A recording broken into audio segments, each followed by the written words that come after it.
Assalamualaikum warahmatullahi wabarakatuh, teman-teman. Hari ini saya akan mengulas tentang SAP Analytics Cloud ya. Jadi sebuah software ya, software untuk untuk riset ya. Jadi software mengolah data gitu ya. Nah, bagaimana cara mengoperasikannya ya? Nanti teman-teman bisa masuk ke website seperti ini ya, asian.dse.ap11.hcs.cloud.sap/hub/index.html ya. Nah, nanti langsung bisa diklik di sini. Nah, ini kebetulan kita sudah bekerja sama dengan ASEAN Foundation ya.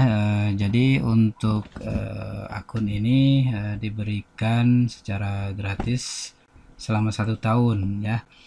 Tapi untuk pihak yang lain ya, yang ingin aplikasi ini harus beli dengan harga $22 per bulan ya, per akun. Nah, seperti itu. Nah, yang saya operasikan ini adalah sudah diberikan gratis. Oke, rekan-rekan, teman-teman mahasiswa ya. Nah, setelah kita masuk ya ke linknya, tampilannya akan seperti ini. Kemudian kita klik tanda garis ya yang di pinggir atas ya. Kita masuk ke SAP Analytics Cloud ya. Nah, pada kesempatan ini saya akan memberikan tutorial tentang cara membuat model ya. Jadi membuat model. Jadi kalau di SAP ini ya, sebelum mengolah data ya, jadi kita harus buatkan dulu modelnya ya.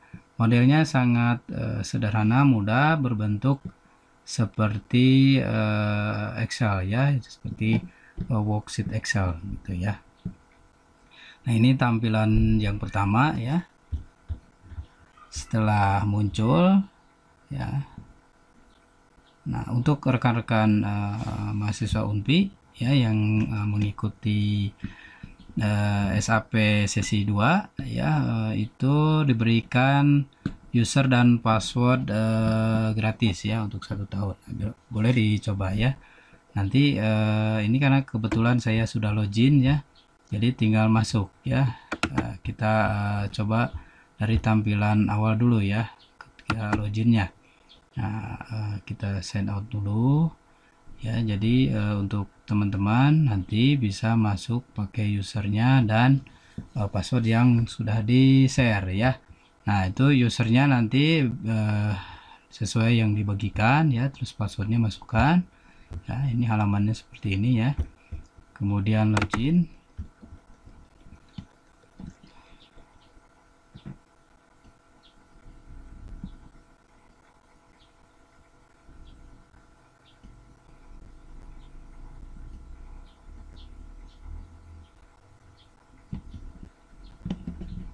Oke, agak lama. Nah ya, nah, ini langsung ke tampilan awal ya. Nah, untuk yang pertama ya, di sini kita punya data itu ya, datanya dari Excel. Jadi yang pertama kita import data dulu dari Excel ya. Sebelum ke situ saya akan menjelaskan dulu data yang akan kita olah. Nah, ini data ini adalah data kecelakaan ya, yang kecelakaan lalu lintas ya yang terjadi di UK ya, di Inggris.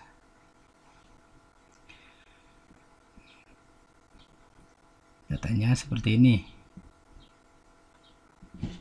Nah ya, datanya seperti ini.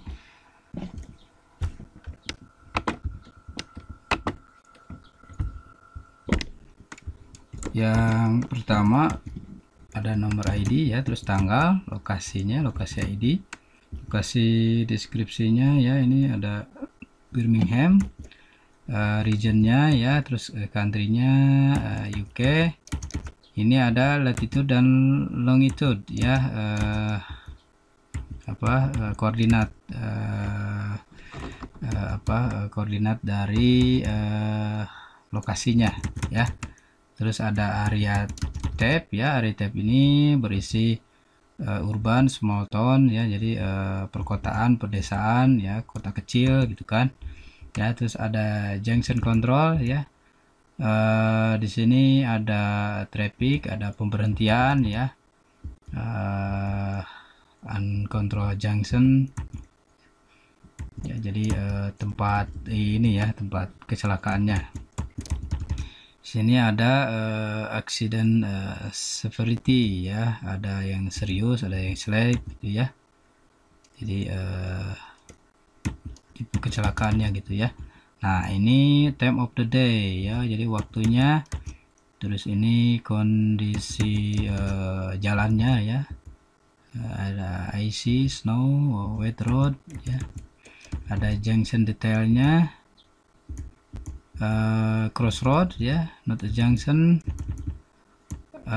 T junction ya, jadi pertigaan ya. Nah, ini ada usia dari pengemudinya ya. Nah, jadi sudah dalam bentuk dikelompokkan ya, over 56, 26 until 35 itu ya. Terus ada sex of drive, male, female, vehicle type ya, jenis kendaraannya, vehicle propulsion, ini ada petrol, heavy oil ya, jadi ada yang elektrik juga ya. Nah, ini number of accidentnya ya, jadi kecelakaannya 1 kali gitu kan ya. Number of casualtiesnya ya, jadi dalam satu tempat ini ada 11 kasus gitu kan ya. Number of vehicle-nya ya, jadi 2 kendaraan gitu kan ya. Nah ini biaya dari diakibatkan dari kecelakaannya itu ya, accident cost. Nah ini data yang akan kita olah ya. Nah, jadi di data ini kita akan memperkirakan ya, yang jadi pertanyaan adalah fokus kita itu adalah number of casualties ya. Jadi kasus kecelakaannya berapa ya. Jadi ada berapa. Nah, dari kasus ini ya, nanti kita dengan SAP kita bisa olah datanya, kita bisa pilah-pilah ya kecelakaannya berdasarkan jenis kendaraannya gitu kan, dari jenis waktunya gitu ya, waktunya pagi atau sore hari ya, terus dari tahun ke tahunnya ya kan. Nah ini kebetulan datanya 2 tahun, jadi kan kelihatan ya tahun 2017 2018 seberapa besar ya kecelakaannya. Nah itu jadi pemilahan ya secara deskriptif gitu ya, jadi pemilahan. Nah yang lebih menariknya lagi, aplikasi ini bisa bisa memprediksi gitu ya, memprediksi karena kita sudah tahu ya data bulanannya ya dari tahun 2017 2018 bahwa kecelakaannya itu ya disebabkan oleh beberapa variabel ya, dari jenis kendaraan, dari pengendaranya, dari umurnya ya, jadi jenis jalannya ya kan, lokasinya ya, itu seberapa besar pengaruhnya terhadap kecelakaan yang terjadi ya, number of casualties-nya ya.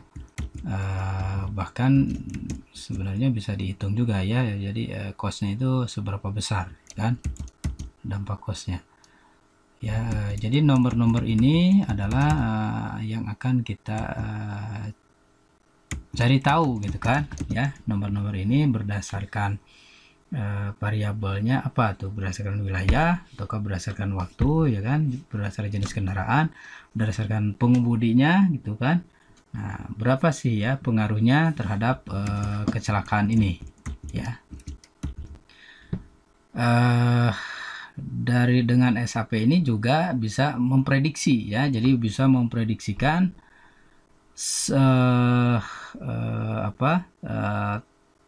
kedepannya itu akan terjadi kecelakaan seperti apa ya, prediksinya apakah akan menaik ataukah akan menurun ya, dari keadaan atau data selama 2 tahun ini. Bahkan yang lebih menarik ada simulasinya ya. Maksud dari simulasinya itu, jadi ketika misalnya jumlah kendaraannya kita kurangi ya, jumlah kendaraannya kita kurangi, apakah akan berpengaruh terhadap jumlah kecelakaan gitu kan. Jadi kita simulasikan, jadi angkanya kita turunkan, berapa sih kecelakaannya gitu kan. Atau kita mainkan misalnya usianya kalau misalnya sekitar 16 sampai 20, seberapa besar sih ya kecelakaannya. Terus kalau kita misalnya mainkan umurnya, kita naikkan, jadi dia akan memberikan kontribusi kecelakaannya seberapa besar efeknya itu kan ya. Begitupun dari jenis kelamin gitu kan, atau jadi jenis kendaraannya. Nah, itu bisa kita prediksikan ya, bisa kita prediksikan dan kita simulasikan. Jadi untuk kedepannya, khususnya pemerintahan bisa membuat kebijakan ya. Pengaruhnya yang terbesar itu dari mana ya. Nah, secara statistik diolah dengan aplikasi ini. Nah, ternyata pengaruhnya misalnya dari jumlah kendaraan. Nah, berarti jumlah kendaraan pada jalan tikungan misalnya. Nah, itu berarti ketika jalan tikungan itu apakah jalannya akan diperbaiki gitu kan, ataukah jumlah kendaraannya yang diturunkan. Nah, itu nanti ada kebijakan gitu ya. Jadi dasar kebijakan yang akan diambil pemerintah ya. Nah, dari data ini juga menghasilkan riset ya, yang berbasiskan pada SDGs ya, Sustainable Development Goals ya, khususnya SDGs nomor 11, itu tentang keberlanjutan kehidupan di kota gitu ya, di masyarakat. Nah, ya ini masuk ke dalam SDGs nomor 11 begitu. Baik, kita mulai saja ya. Mudah-mudahan dari penjelasan ini sudah mulai ada gambaran ya, fondasi awal apa yang akan kita lakukan dengan aplikasi SAC ini ya. Kita close dulu. Kemudian kita balik ke SAP ya. Pertama-tama kita bikin model dulu ya. Nah, ini modeler ya. Kita klik modelnya, kemudian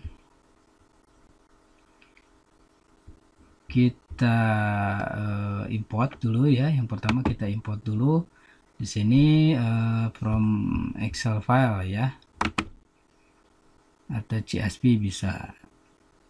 Jadi software ini bisa mengolah data dari Excel ya, atau dari CSV ya. Nah, ini datanya kita import.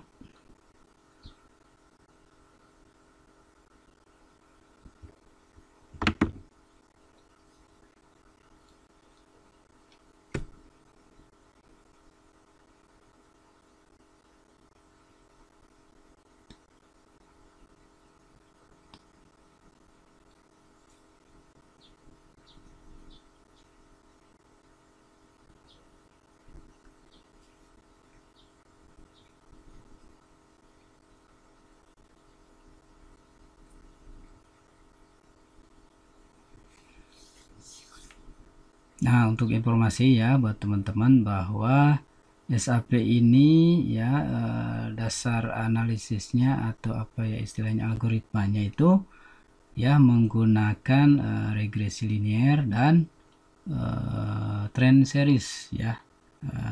Jadi deret waktu ya.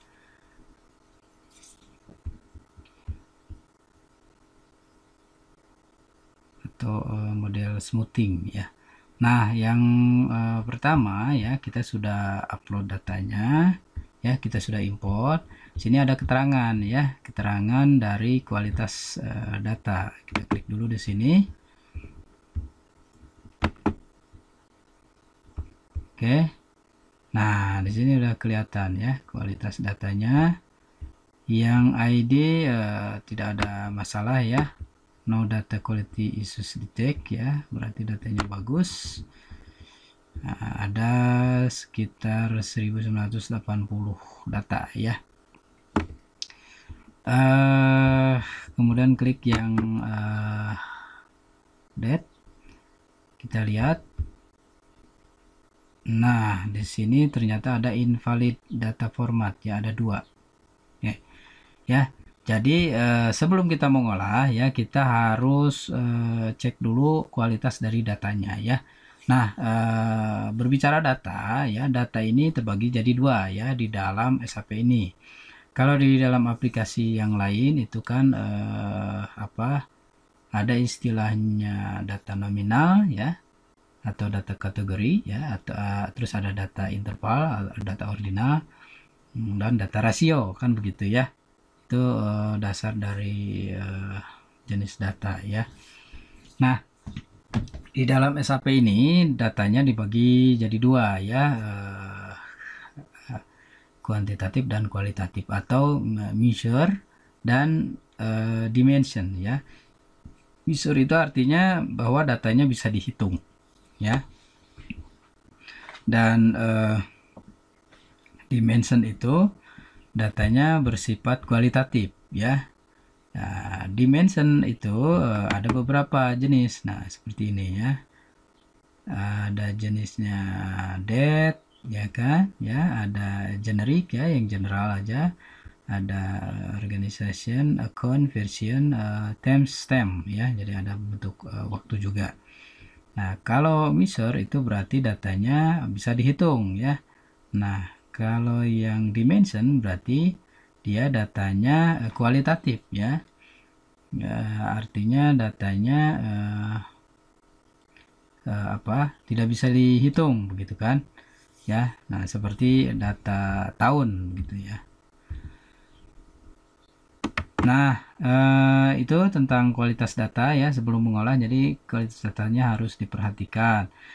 Kemudian ya di sini kita temukan ya, karena datanya otomatis mendetek ya dari kualitas datanya, itu terdetek bahwa ada data yang tidak bagus ya kualitasnya. Nah, seperti ini ya, yang di date itu ada data di sini 2 ya, 2 data value-nya X ya. Jadi invalid date format. Jadi datanya invalid. Ya, terus yang jadi pertanyaan bagaimana cara kita memperbaikinya kan begitu ya. Nah, ini tampilan datanya ini ada berbentuk sheet atau bisa berbentuk kotak-kotak ya.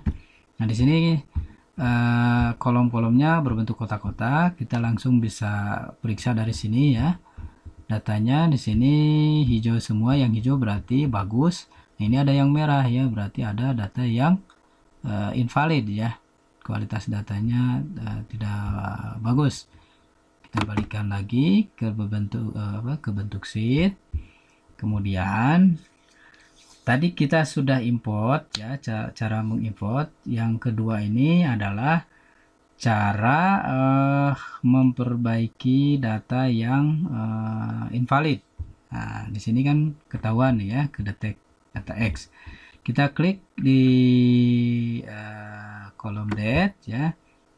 Kemudian ada tanda ini ya,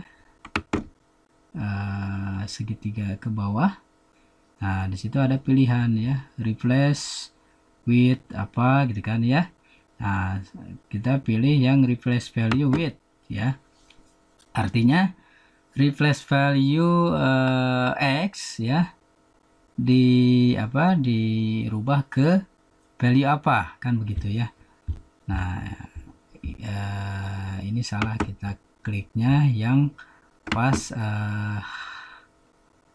isinya yang X ya, isinya yang X, terus kita klik segitiga ke bawah, kita replace value with.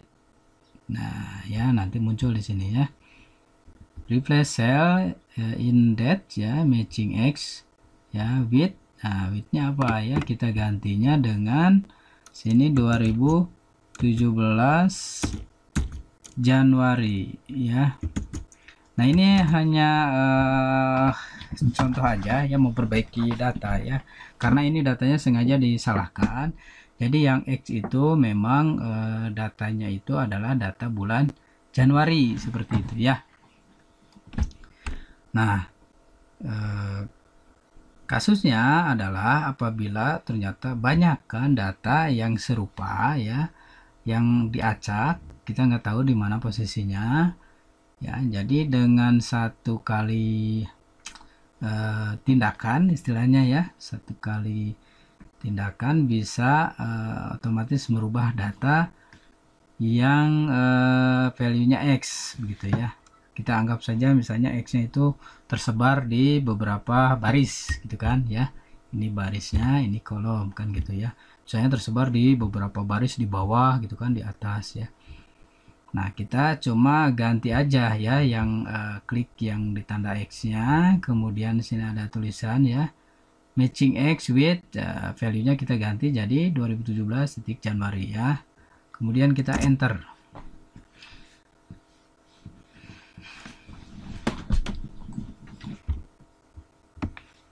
Oke, ditunggu dulu.